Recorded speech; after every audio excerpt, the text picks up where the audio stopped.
Hi, it's Tom here from Phone Data Services, and today we're going to be looking at this, which is my ultimate rapid pistol. And for those of you who didn't see the unveil video for this, I can't imagine there's very many people who haven't yet. I'm just going to quickly go over this as the flip side of it.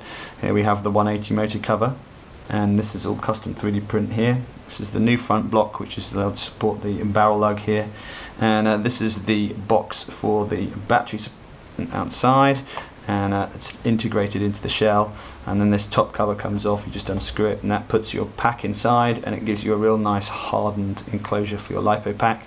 There's the 180 pusher motor, and here's the stock attachment. And this currently runs off of a 1000 mAh 2S battery. It gives a performance of about 108 feet per second average over a 50 dart shoot, and a rate of fire of around 500 to 600 darts a minute. Depending on how good your magazine feed is. I mean, I think the realistic level is probably 400 rounds a minute with the Nerf magazines. Now, this was used in a war this weekend. It's just come straight out the box. It hasn't been cleaned or anything.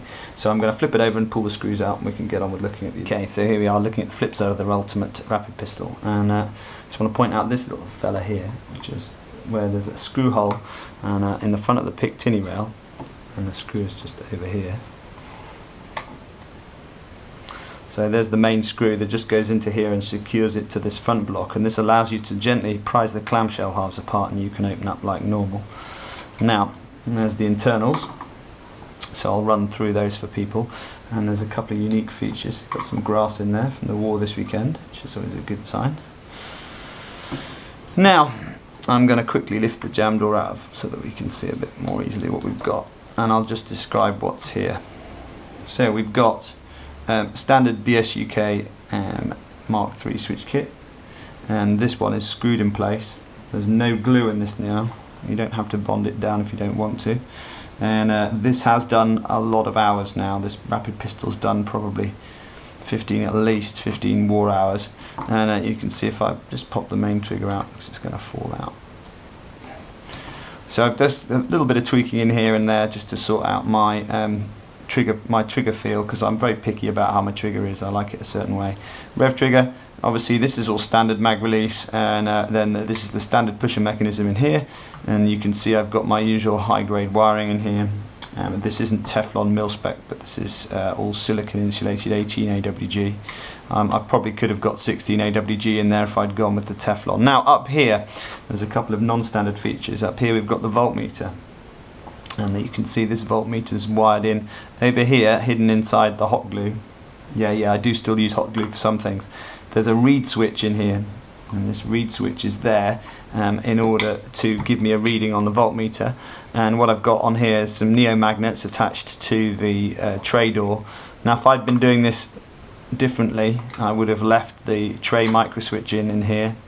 But there wasn't sufficient height up here when I cut it down, so in order to allow the jam door to function as a switch for turning on and off my voltmeter, because I don't want it on all the time, I can now slide this back,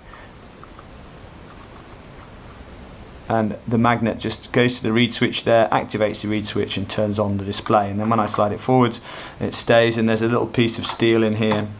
There's some mild steel in here that just acts to hold the jam door shut in combat. Okay, so I've undone the motor cage. I'm going to show you another feature that I put into this blaster. Now, the wiring for this blaster is pretty much the same as my normal rapid strike wiring, except there's a slight change because the battery is further back. I haven't got the usual battery wires running, because in my rapid strikes the battery wires run front to back, so it's a bit like rear wiring in an airsoft AEG or similar, and there's less wires in here inside the trunking. Now, one of the things I'm really pleased with this, I'll just take the front block off, is this was the first blaster that I tried this in, and I've now got a fully removable cage, and you can just unplug the motor cage like that, and then you can just take the cage out as a whole unit, and this allows you to swap out. So if I want to change up, say I'm playing a game where I have a different FPS limit, but I want to keep my rate of fire, I can take that off, and then I can instead of using these nice big 180s here, you see I've got 180 block there, I can just chuck in a 130 motor block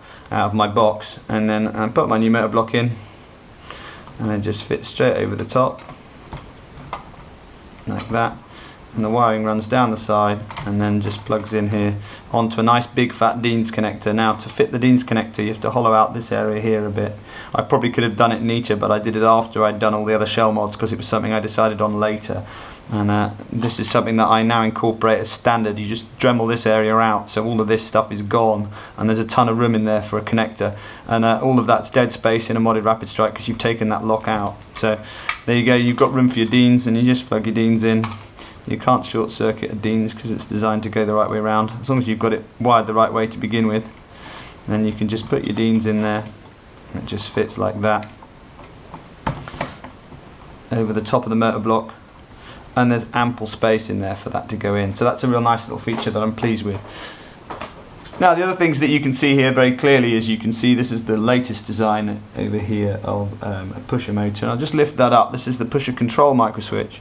I'm just going to lift that up to the camera so that you can see it, because I think it's a really neat feature. I don't know how well it'll focus on, but this is the new BSUK design, and it has this little tiny actuator arm on here, and it just works so nice. It comes down, and when this is retracted, there's another little bit of something picked up at the wall. When this arm retracts, it pushes down on here and it activates this, and then as it goes forward that lifts back up, and you can see there's a little bit of white lithium grease on there that I keep it so that it moves nice and easy and it keeps fluttering, and then it doesn't cause too many problems with reliability. And so far I've had no problems with this blaster in operation. It's been really good. So there you have it. There's the internals of the Rapidpistol, and you can see clearly here the 3D printed stock block, and that's bonded into one half of the shell.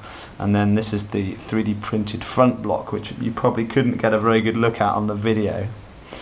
Now there's some revisions to make to this. I'm keen to have another chat with Mike. I'd really like these edges beveled here in future to match the beveling down lower down, and maybe bevel the top edges too, just to give it a little bit of a cleaner appearance. But it's a very, very nice piece, this, and combined with the added bonus of the pick tinny rail on here, I think it's a really nice kit, and I really enjoyed the design process of this with Mike. Him and I hashed out some really great ideas, and between us I think we've created a really neat kit. So if you are making a Rapidpistol and you don't want to have 180 motors, then the 130 option is really clean, and it will be like this both sides, and that just literally makes up like that, and then you're away. Now your front cut is quite critical, and you can't really see it on this. I'm going to try and turn the blaster over a bit so you can see. It's very difficult with this camera angle. So when you make your front cut, if I was doing this again I would have moved it maybe a millimetre or two further out. This piece here is actually a leftover bit of the battery tray, and that contains these two little motor mounting screws as well. So that's all bonded in at the front, and there is a little bit of tweaking to do, but no more so than if you were doing a normal Rapidpistol. So anyway, there you have it. Hopefully that's been interesting to those of you that wanted to see the inside of the Rapidpistol. And once again, thank you to all those people who subscribed over the last couple of months. It's been a real treat for me to see so many people interested in what I'm doing, and look out for some more mods up and coming. And I promise to try and do some more interesting and innovative things. I recognise that there's been a few too many Rapid Strike mods lately, and see what we can do with something different.